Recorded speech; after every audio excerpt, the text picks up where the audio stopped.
So we'll talk about operations today, and operations means a lot of stuff for different people, so just to be on the same page. When I'm talking about operations, it's the process of managing computerized resources, usually it's remote machines, by manipulating their state, basically installing packages, running backups, setting up cron jobs, firewall rules, all that fun stuff.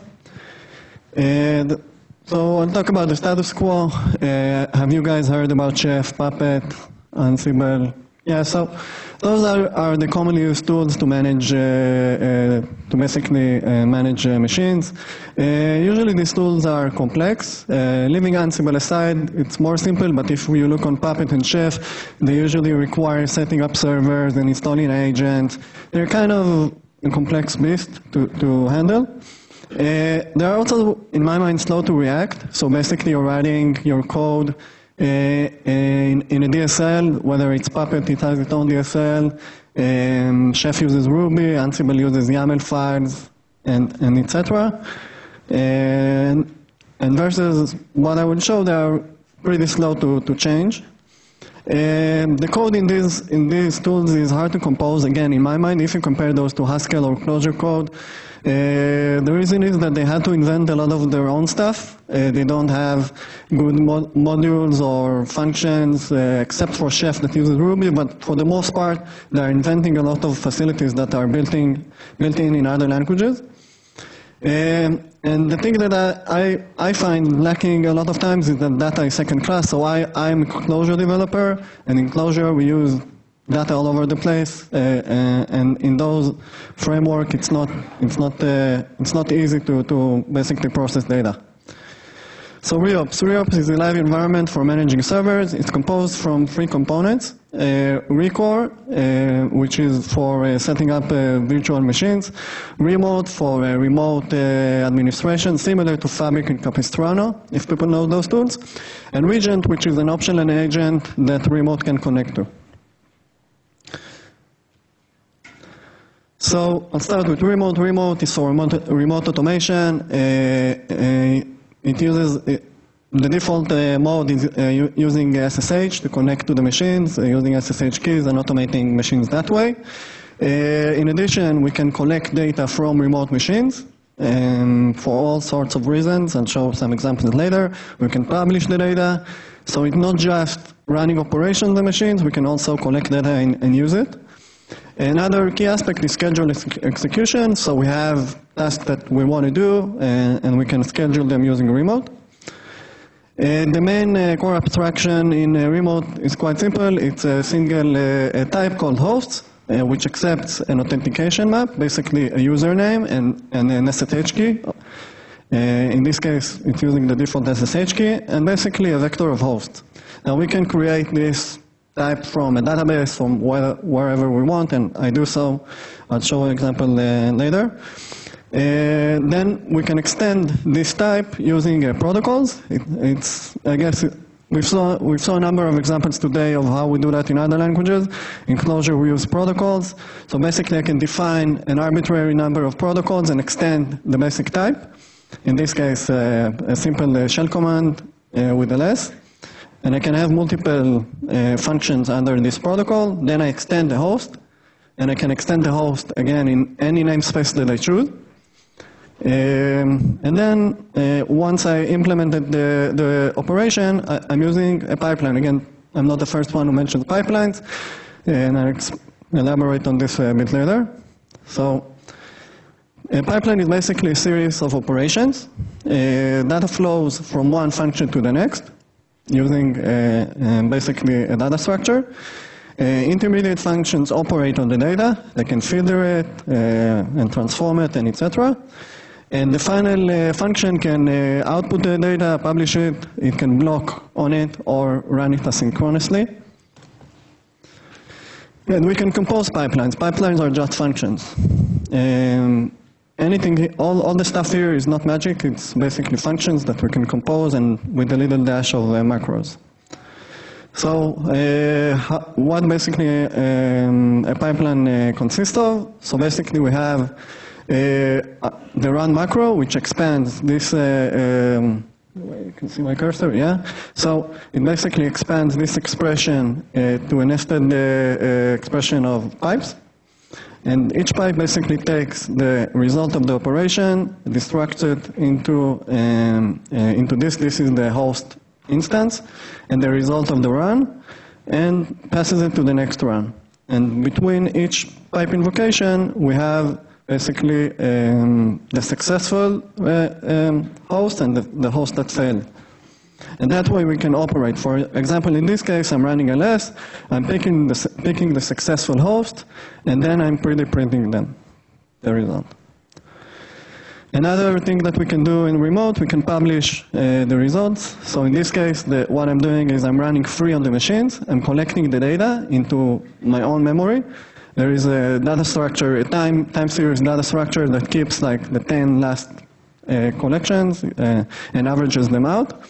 And then we can publish them. The way that we publish them, there is a WebSocket that is running, and we basically publish to that WebSocket, and anything that can read from that WebSocket can use that data.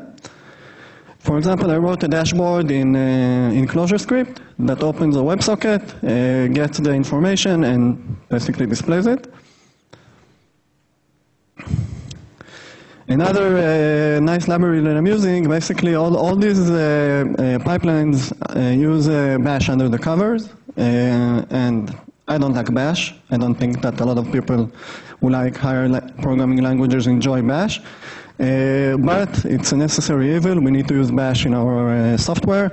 So in order to use bash, I'm using a library called Stevedore, which is basically a Clojure DSL that I can write Clojure and produce a bash script from it. In this case, for example, I've got a script which runs ls and has 2 arguments, and this expands to this script.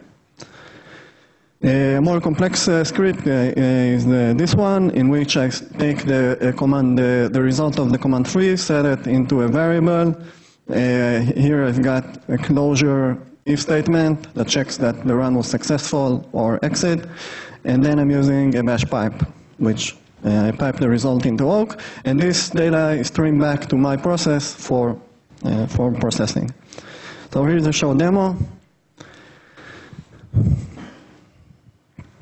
So the first thing that we will see is that I'm studying my environment. We will have 4 machines that we manage. So we can see the host instance. We run a simple ls on them, basically the pipeline, and we pass in the host.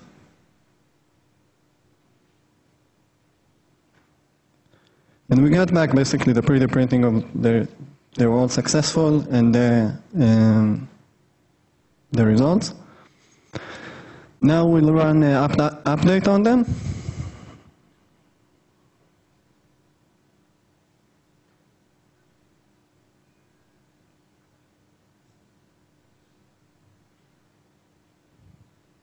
Takes a minute, and now it's successful.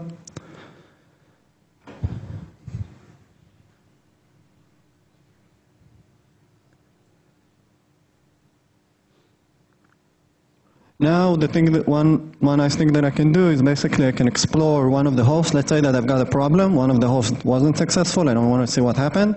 So what I will do is basically I will enable the logging for that specific host. Here what I'm doing is I'm looking on the host list. I'm finding the host that I want to log on.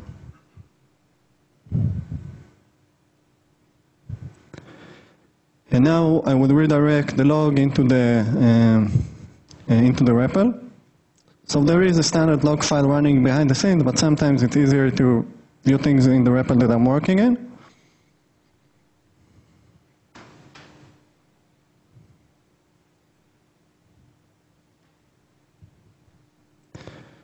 And now when I run ls, basically I will see the output of that specific host in the REPL. Now, in order to reset back, I'll run the reset function, and that will revert us back to the same state. I will skip that part. Another key aspect is scheduling. So we are defining our pipelines, and we want to basically make them run at certain points during the day. So again, we can define functions that basically use the watch function, take a keyword, and here we have a sequence of basically time.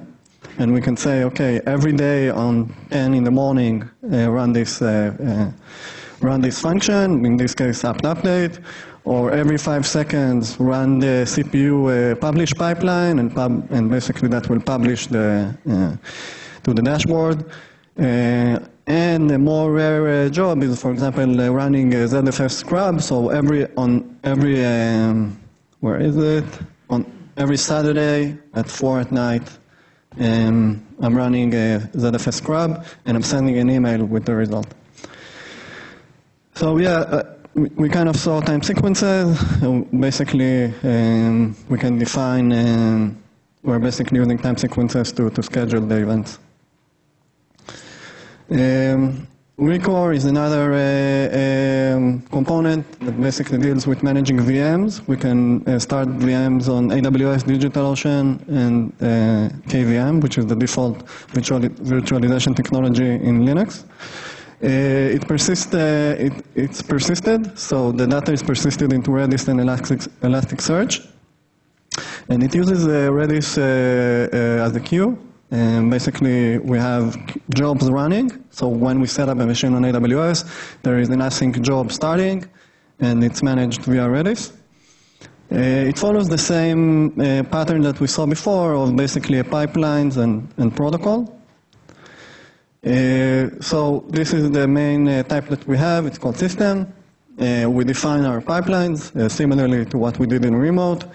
And we have a basic operation. For example, we can list all the systems that we have, filter them by a function, and pre-print them. And the information that is passing from one point to the next is, again, this instance, which is the systems, and the system that we operated upon. The system model is basically a data structure that defines each system. It has, for each virtualization type, it has a common part, which is usually the machine. The host name, user, those are properties that are reoccurring. And for each specific hypervisor technology, we have a dedicated section, in this case KVM.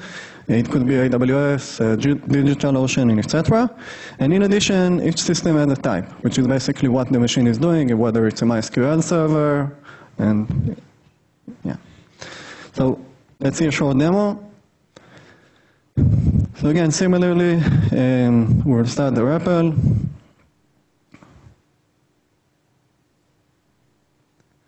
So initially, we won't have any systems. We're running list, and we don't see anything. And now we will create a number of systems, a couple of them.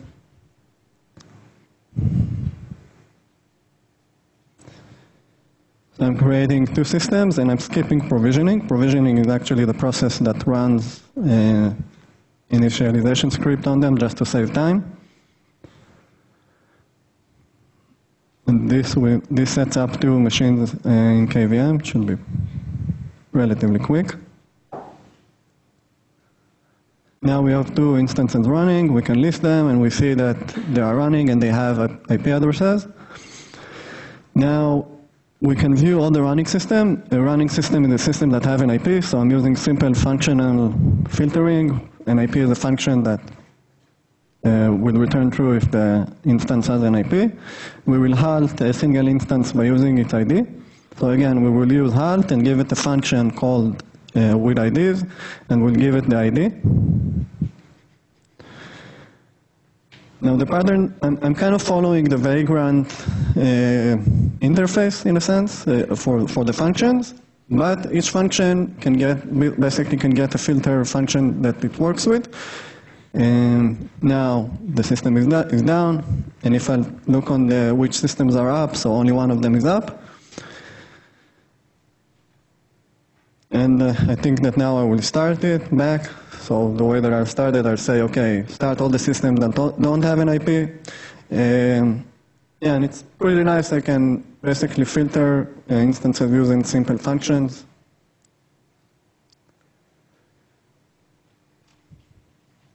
Comp not IP. So now the instance is running, and if I run list, it's back up again.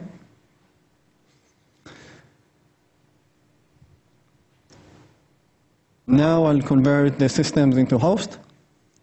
Again, the same host that we saw before. I'm creating a host instance. And now I'll run ls on them so I can pick and choose which component I use. I can use only recore or use it combined with remote. It makes sense to use them combined, but sometimes we don't use them together. So yeah, I ran ls on them. And now I will tear them down.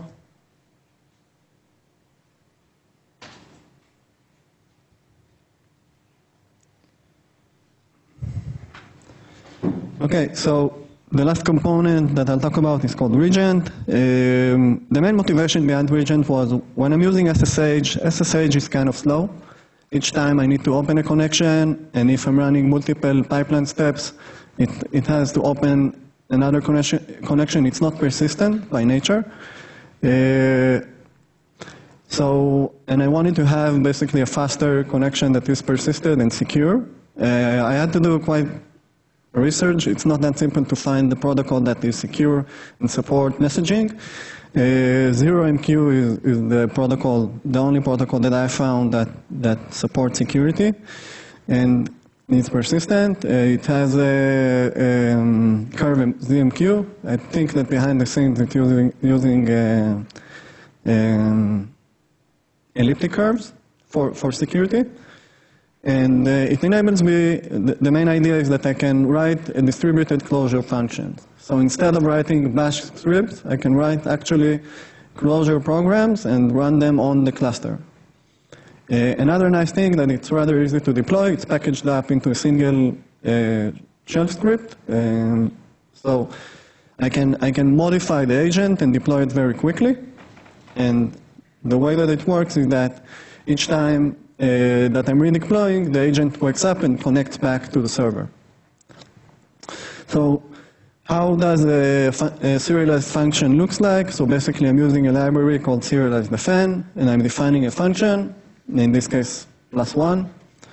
And when I want to call the distributed function, I have another function that operates on 0MQ and gives the function name, the arguments, and which hosts to operate upon. So let's see a demo of that.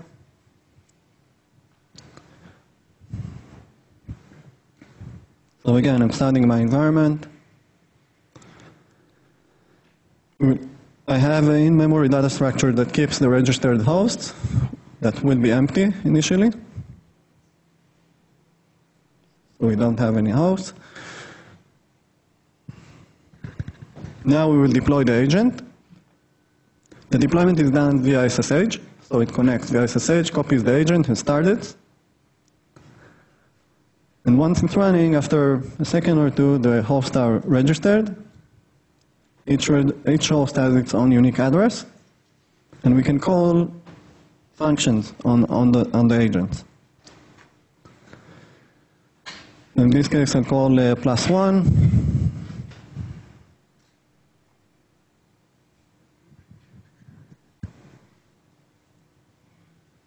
When I'm calling +1, I'm getting back a UUID, which is the identifier of the function that I just called, and I can print back. I can pre-print the results. In this case, you can see that the only result that I have for this host for +1 is this one. That one was on the second host. Now we will call ls.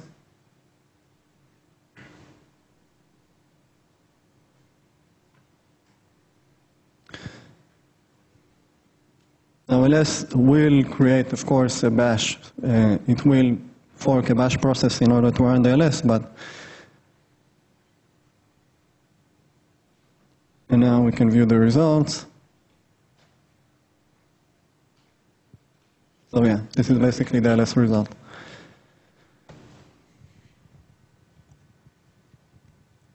So, like I said, the main motivation for Regent was that I wanted to have a fast connection, mainly for metrics, because I don't want to open, what I found out is when you open a lot of SSH connection in a very short time period, it creates a load on the machine, because the machine it basically runs. They have a PAM module and all sorts of stuff that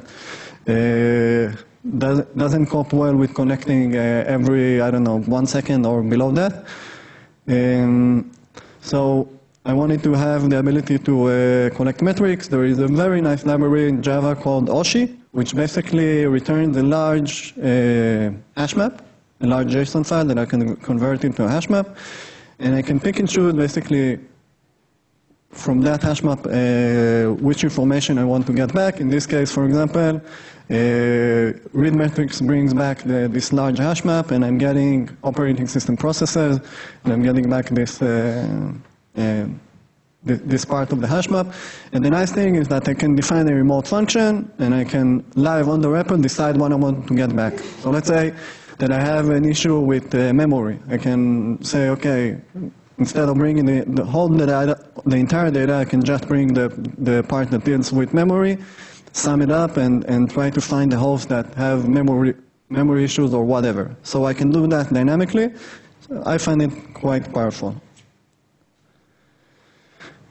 What you saw that each time that I open the REPL, I've used the Go function. Go basically, what it does is create an environment from scratch. Basically, I have a state that I keep, a bunch of items, of Clojure items, and I'm setting the logs and etc. When I want to halt the environment, I run stop, and sometimes I do reset. So reset, basically what it does is reloads the entire environment and also reevaluates all the code. Sometimes when I edit the code and I reevaluate a single function, it's not viewable by other threads. So or for example, if I update protocols, those things don't get updated. Reset is like clean it all and restart. And it's pretty cheap to run.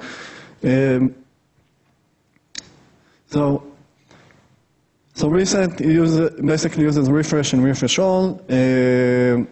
Again, it works across threads. It resets all the vars, which is important to note, because if we have atoms stored into vars, they are zeroed out.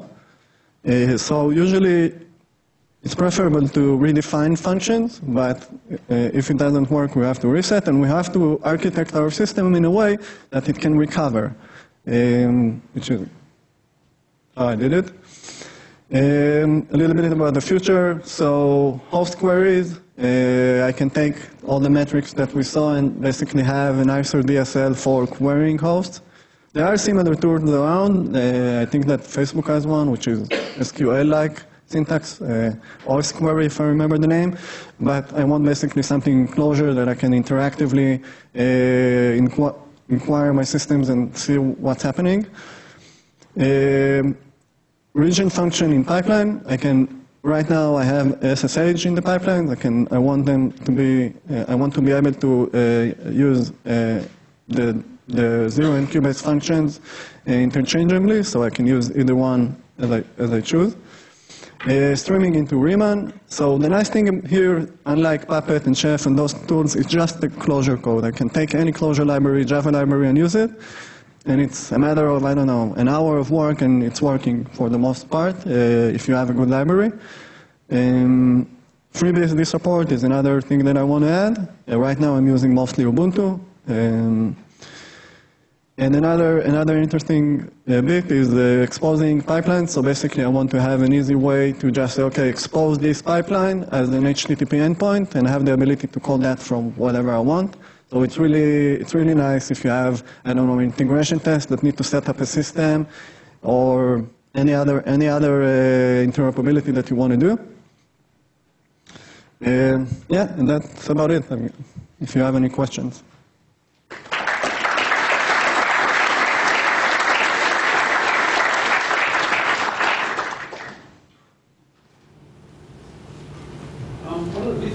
What are the limitations with regards to dependencies and libraries? Are they, do you have to get them onto the ultimate hosts before you can do a remote call? Can you do a remote call to libraries that are on a remote host? Oh, okay, that's a good question. So the agent basically needs to pack the libraries that are used remotely. So the way that it works is basically, let's say that I want to add a new library. I go to the region project, I add a library, and then I have a function namespace that I'm importing requiring the library. I build the agent, and from remote I just say redeploy. It redeploys the agent, restart it, and so the workflow is pretty seamless. It's pretty easy to add libraries. For the most part, I'm using the metrics, and I'm using shell functions. So yeah, those cover the most use cases up till now, but it's very easy to add new libraries. Yes. What kind of attempt to solve the problem of working in teams does this have? Like, you're deploying and administrating from your own REPLs. What if your team member needs to do something else from his machine? So basically, one way is having like a remote server with Tmax running and having the REPL there, and then you can access it. There's nothing, again, that prevents us from running multiple REPLs as long as people are synchronized, but there isn't built-in synchronization in remote. There is one in Recore. So Recore uses distributed locks. The reason is that there was another system that was collaborative in nature that I've started to work on. So it shouldn't be hard to add this. Basically, you need a distributed lock to lock the system when you're doing the operation, and then you can have multiple REPLs connecting to the same, basically a database that keeps the lock, and that way you prevent collision. So it's doable. But okay. Oh, sorry. So currently, I think immutable infrastructure is really, really trendy, and it sounds like this is very, very different from that. Is there a way to like reconcile the two within your system? Can you repeat reconcile with what? Like immutable infrastructure with the REPL environment. So actually, Stevedore, what I saw is come from a project called Palette, which talked about immutable infrastructure. I think that immutable infrastructure is important, but for the most part, servers are not immutable. That's reality. If you have a database, you're not turning it down and setting another one just for provisioning. So this deals with non-immutable servers. Nothing stops you, for example, from setting up like a persistent image and using Recore to start that. So you can create an image, stop a server, and restart it. That's pretty easy. But I think that handling the non-immutable case, for me, it's more interesting. Okay, thank you. Thank you very much.